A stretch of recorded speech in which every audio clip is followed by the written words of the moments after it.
So as you guys know, the September update is right around the corner and releases on September 25th. And it's going to include the new squad system, of course, and the new clone trooper appearances, the 91st and 104th clone trooper appearances. And I can't wait for the squad system and these appearances. And then today, Community Manager Forge just posted out this community transmission going over what else we can expect to arrive on September 25th, which will include some updates to the multiplayer matchmaking system in the game. And as you know, this is something that DICE has been working on for quite a while now, something that they've been really trying to perfect, improve matchmaking in the game. And we're going to go over in detail what that community transmission reveals about how matchmaking and multiplayer is going to improve on September 25th. But first, let's take a look at this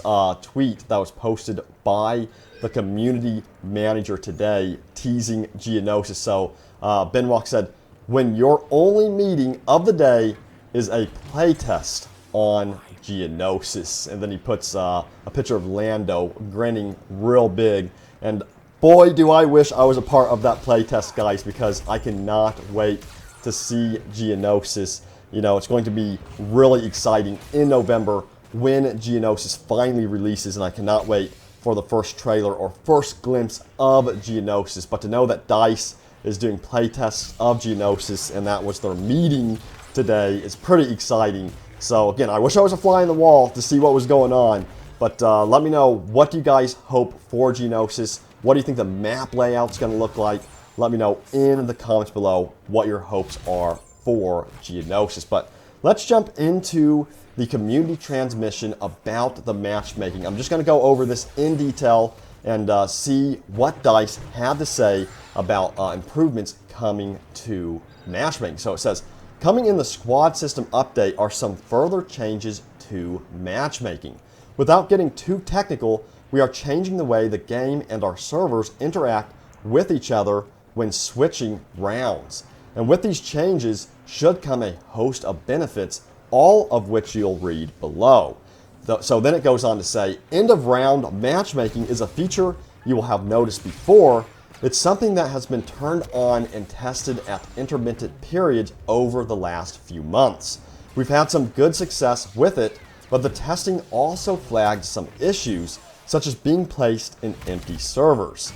So if you guys have had that problem, I've had that problem many times, especially on the PC, where I've been placed in empty servers, so that's the reason why. Now it goes on to say, the squad system update aims to correct these issues, and shortly after its release, we will be turning on the end of round matchmaking. Once the end of round matchmaking has been switched on, we hope to leave it on, and by doing so, we hope to achieve a number of things. Now it goes on to detail what they hope to achieve, starting with bringing balance. So it says, when matchmaking, we've always tried to match players of similar skill level. However, since you would only matchmake once in the previous system, you sometimes found yourself in not a so enjoyable experience. This was due to a lack of end of round matchmaking, which meant that when you joined a game, you were in it until you left. The result of this meant that as people left and the original balance degraded, your experience was sometimes less than optimal.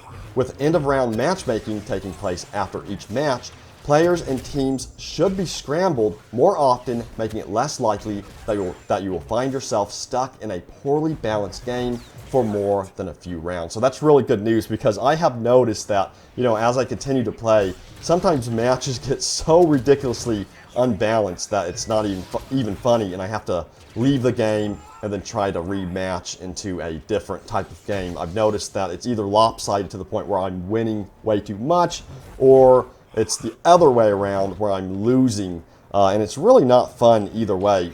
But it's more fun winning, of course. But regardless, I'm really glad that they are putting this in the September update. It's a much needed update to the matchmaking, and I'm really hoping to see this major improvement when I play, and I hope it works out and they don't have to shut it off again, because again, in the past, they've had to shut this off, but we'll see what happens on September 25th, and hopefully everything works out and they don't have to shut it off. Now, they go on to say that it will also result in fuller servers. It says, the system currently in place favors the creation of setting up new servers with a minimum number of players. As we move forward with the new system, we will be changing the matchmaking behavior so it prioritizes filling up existing servers as opposed to starting new ones. What this means is that with more matchmaking events occurring at a server level, you should find yourself joining games where the server is trending towards being full rather than starting a new empty server. And again, this is something that has been a problem, and a lot of people have been complaining that they either end up in an empty server or they're ending up in servers with like, what, 6 or 7 people as they wait for it to fill up. It's been happening to me a lot on the PC.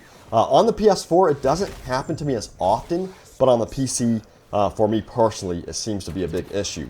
Now also, they mentioned that there's ping site changes as well. I'm sure you're familiar with this. It says we have added a new default setting to the ping site option. When you have this selected, the game will attempt to match you to any of the ping sites that you have the best ping to. In the real world, this means that if you are located in Europe and have a good ping to both Frankfurt and Dublin, you could be matched to either one, meaning you should find a game a lot quicker. These changes will start to arrive alongside the September update, and further updates will be made in the months after as we continue to tweak and improve the matchmaking system. And then it says, as always, we're looking forward to hearing what you think. So keep in mind, when the September update arrives on September 25th, just pay attention to the matchmaking. If you have any feedback on the matchmaking, don't be afraid to go to the official Battlefront 2 forums or post something on Reddit or Twitter and let the team at DICE know what you think about the new matchmaking system updates. Is it working for you? Are you having problems? Again, hopefully there's no problems with it. I really hope that they are able to really get the matchmaking working properly and they don't have to shut it off. But we'll see what happens on September 25th when the new squad updates and clone trooper appearances arrive to Star Wars Battlefront 2. Now, we're also going to be talking about events that are planned for Battlefront 2 as well. Bay Weeks 14 posted this on Reddit and said, if this game wants to survive, free weekends and double XP credit weekends are a must. If they do a free weekend, Kenobi and Grievous can be playable to everyone for that weekend only, and heavily featured the new Conquest mode. I strongly support this idea and would probably play that weekend. Haven't played the game since Solo Season release. Please do this, DICE. And then Forge responded and said, talking of double XP, we've got a lot of in-game events planned. So they have a lot of double XP weekends planned, and I hope they do even more Battle Point weekends as well, like they did with the vehicle weekend, because that was pretty cool to see the vehicles reduced in Battle Point so much. And I think a lot of people enjoyed it, at least from what I understand, because they could play with the vehicles a lot, and it just added this whole new dynamic to Galactic Assault matches. So if you want to see more Battle Point weekends as well, let me know in the comments down below. Let DICE know. They're always watching our videos, so let them know what kind of weekends do you want to see. Do you want to see like an all-hero weekend? Do you want to see another free or Battle Point vehicle weekend where the vehicles are significantly reduced in Battle Points? Let them know in the comments below what you want to see in terms of new events for Star Wars Battlefront 2. Now, also, they're looking for your feedback concerning Battle Points as well.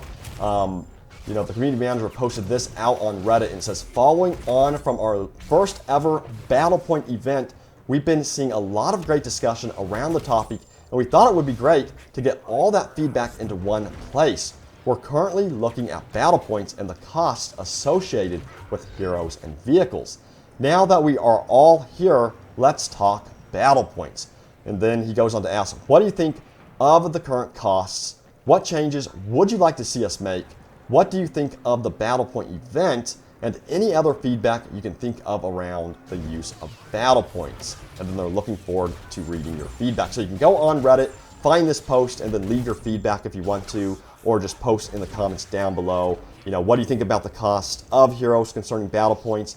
What do you think about the cost of vehicles concerning battle points? Do you think they need to be lowered? Do you think there needs to be more battle point events? Let them know in the comments down below, or visit that Reddit post and then leave your opinions there. But I think it's a really important discussion. One thing that I've always mentioned is I think vehicles might be a little bit too expensive still, because a lot of people won't even buy a vehicle simply because they want to wait to get the hero, and that results in people kind of wasting battle points and sitting around and not utilizing the cool vehicles in the game. So I personally think it would be cool to see vehicles lowered permanently in battle points. Is that a wise decision? I'm not sure yet, but I really love vehicles in the game, and you know, people can take out vehicles and work together if they become a nuisance to their team. So there's always a way to counter vehicles if there's a lot of vehicles on the map. So if you're worried about that, there's always a way to counter them. But guys, again, let DICE know what you think in the comments down below. But I hope you enjoyed the video, guys.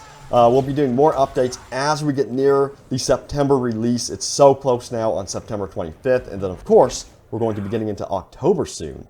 So that's going to be awesome as well, which will bring Grievous. But guys, I'll see you next time, and may the Force be with you always.